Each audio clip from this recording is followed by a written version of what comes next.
ఎలా ఉన్నారు? బాగున్నారా? ముందుగా అన్నయ్య చిరంజీవి గారి జన్మదిన శుభాకాంక్షలు.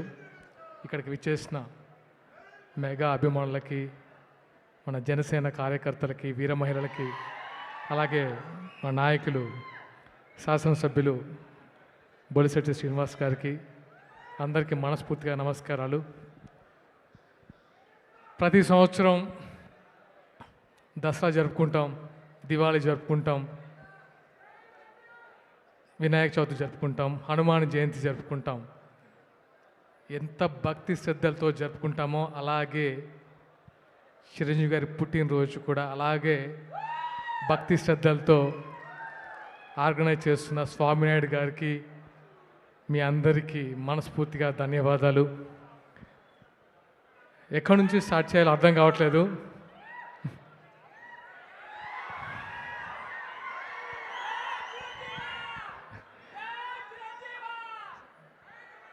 ఎక్కడి నుంచి స్టార్ట్ చేయాలో అర్థం కావట్లేదు. అంటే చిరంజీవి గారి గురించి మాట్లాడడం అనేది అదృష్టంగా భావిస్తున్నాను. ఎందుకంటే ఆయన పుట్టినరోజు సందర్భంగా ఒక 1 month నుంచే అభిమానులందరూ రక్తదాన శిబిరాలు, అందరికీ ఫండ్స్ డొనేట్ చేయడం కానీ, అన్నదాన కార్యక్రమాలు కానీ చేయడం అనేది అసలు ఎప్పటి నుంచో ఆనవాయితీగా వస్తుంది.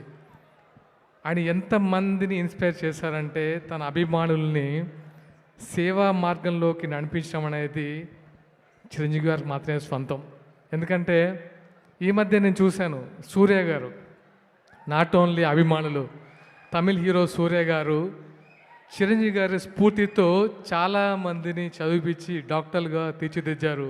ఆయన ఇంటర్వ్యూలో ప్రత్యేకంగా ఆయన స్ఫూర్తి ఎవరంటే మన మెగాస్టార్ చిరంజీవి గారి గురించి చెప్పారు. సో అంటే ఆయన గురించి ఒక మాటలో చెప్పాలంటే ఆయన ఒక ఆకాశం. ఆయన నిచ్చెనేసుకొని ఆయన ఇంకా సాధించడానికి కానీ, ఆయన అధిరోహించడానికి కానీ ఇంకా ఏం శిఖరాలు లేవు. ఆయన ఆల్రెడీ ఆ పొజిషన్లో ఉన్నారు. రాజకీయాలకు అతీతంగా, అంటే సినిమా రంగంలో అతీతంగా ఆయన ఒక ఆ స్టేజ్లో ఉన్నారు. కాబట్టి ఆయన కొత్తగా ఎన్ని సినిమాలు తీసినా అది కేవలం మన అభిమానుల కోసం మాత్రమే అది తీస్తున్నారు. ఎందుకంటే హిట్ ఫ్లాప్లు సంబంధం లేదు. ఆయన సినిమాలు ఆయన ఎన్ని డెకేడ్స్గా చూసాం. ఇప్పుడు చూస్తుంటే నాకు ఆల్మోస్ట్ 90s 2000 ఇప్పటి వరకు ఆ 30 సంవత్సరాల జర్నీ కళ్ళ ముందు కనిపించింది. ఆ డ్యాన్సెస్, ఒక ట్రాన్స్లోకి వెళ్ళాము. ఆయన గురించి ఎంత చెప్పినా తక్కువే. సీఎం పక్కన కూర్చున్నా, పిఎం పక్కన కూర్చున్నా ఆయన ఉంటే ఆ నిండుతనమే వేరేలా ఉంటుంది. అంతకు మించి ఇంకా నేను చెప్పలేను. ఎందుకంటే ఏదైనా సభ జరుగుతుంటే అది సీఎం గారి ప్రోగ్రాం అయినా, పిఎం గారి ప్రోగ్రాం అయినా సరే ఆయన కూర్చుంటే అది ఆహ్లాదకరంగా ఉంటుంది, ఒక నిండుతనంగా ఉంటుంది, ముఖ్యంగా ఒక పాజిటివ్ ఎనర్జీ ఉంటుంది. అది దట్ ఈస్ మన అన్నయ్య చిరంజీవి గారు. అండ్ ఎస్, ఇప్పుడే వచ్చేటప్పుడు మన జనసేన అధినేత పవన్ కళ్యాణ్ గారు చిరంజీవి గారికి బర్త్డే విషెస్ తెలియజేస్తూ ఒక లేఖ రాశారు. ఆ లేఖ వింటే నాకు ఏదో తెలియని ఒక ఉద్వేగం అనిపించింది. ఎందుకంటే అన్నయ్య చిరంజీవి గారి గురించి ఆయన రాసిన మాటలు 2-3 చెప్తాను. తనకు తమ్ముడుగా పుట్టడం అదృష్టంగా భావిస్తూ తన కష్టసుఖాలని డైరెక్ట్గా చూసిన వ్యక్తి పవన్ కళ్యాణ్ గారు.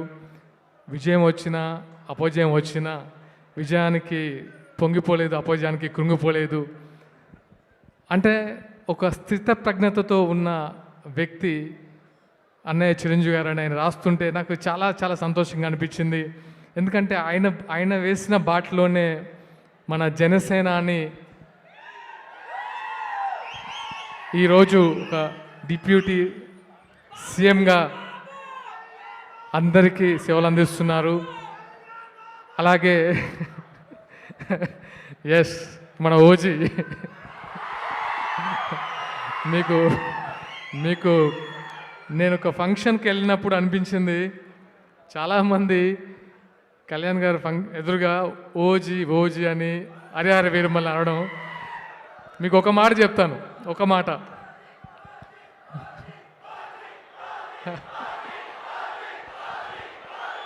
జస్ ఒక మాట, మీరు పవన్ కళ్యాణ్ గారిని డైరెక్ట్గా అబ్జర్వ్ చేస్తే ఆయన ఇన్బిల్ట్ ఆయనలో ఒక 100 మంది ఓజీలు ఉంటారు.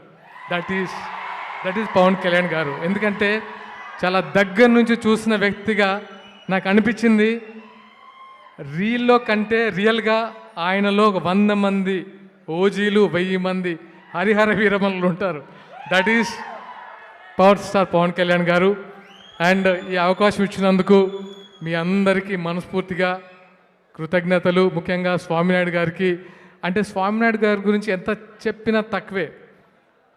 అన్న శ్రీనన్న చెప్పినట్టు, బొలిశెట్టి శ్రీనన్న చెప్పినట్టు, ఒక హనుమంతుల్లాగా చిరంజీవి గారికి ఒక గొప్ప వరం స్వామినాయుడు గారు. నాకు అది మాత్రం అర్థమైంది. ఎందుకంటే ఇంతమంది అభిమానుల్ని ఒక తాటి మీద నడిపిస్తూ ఆయన కోసం వెన్నంటి ఉండి ఆయన జీవితం సాక్రిఫై చేసిన వ్యక్తి స్వామినాయుడు గారికి మనస్ఫూర్తిగా అభినందనలు.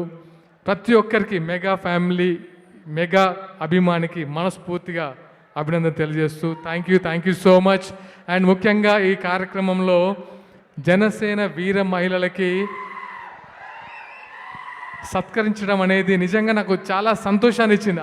అది విన్న తర్వాత నాకు మా వీర మహిళలు సత్కారం జరుగుతుంది అనేది నాకు నిజంగా చూడడానికి ముచ్చటేస్తుంది. ఎందుకంటే నాకంటే ముందు నుంచి ఉండొచ్చు, బట్ వాళ్ళ కష్టము, వాళ్ళు ఎలాంటి కష్టాలు పడుతూ ఉంటారంటే జనసేనాన్ని ముందుకు తీసుకెళ్ళడానికి వీర మహిళలు ముఖ్యంగా ధన్యవాదాలమ్మా.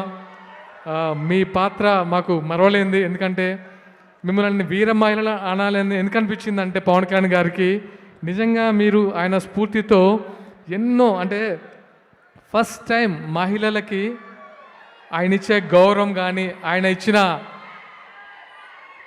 ఇచ్చిన ఇంపార్టెన్స్ కానీ ఈ పాలిటిక్స్లో ఎవరు ఇవ్వలేదు. అండ్ థ్యాంక్ యూ, ఆయన తరపున కూడా మీకు అభినందన తెలియజేస్తున్నాను. Thank you so much. Thank you Sagar garu. Thank you so much.